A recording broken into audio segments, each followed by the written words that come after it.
సంక్షేమ పథకాలు అందజేయడంలో జగన్మోహన్ రెడ్డి ముందు వరుసలో ఉంటారని రాష్ట్ర మంత్రి సిదిరి అప్పలరాజు అన్నారు.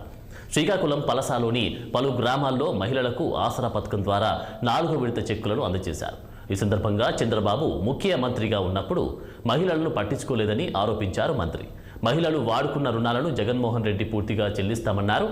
ఇచ్చిన హామీల మేరకు చివరి విడత 4వసారి చెక్కుల పంపిణీ చేశారని వెల్లడించారు.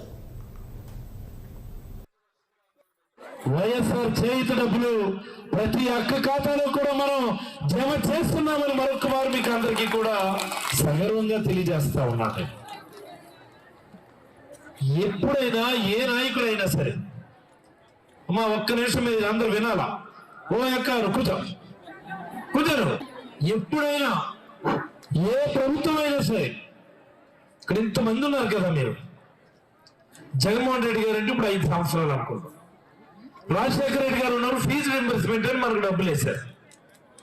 రాజశేఖర రెడ్డి గారు, జగన్మోహన్ రెడ్డి గారు కాకుండా ఇంకా ఏ ముఖ్యమంత్రి అయినా సరే, ఏకంగా చంద్రబాబు అయితే 3 సార్లు ముఖ్యమంత్రిగా చేశారు.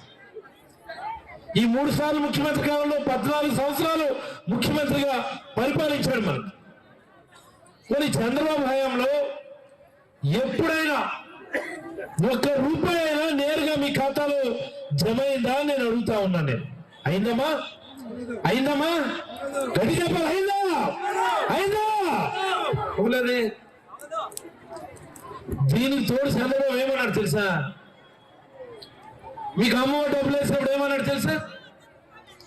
మీకు ఆసరా డబ్బులు వేసినప్పుడు చంద్రబాబు ఏమన్నాడు తెలుసా? మీకు చేతి డబ్బులు వేసినప్పుడు ఏమన్నాడు తెలుసా? టీవీలు చూడరేటి, సీరియల్లే చూస్తాం మేము, ఇంకోటి చూడం మేమంతే.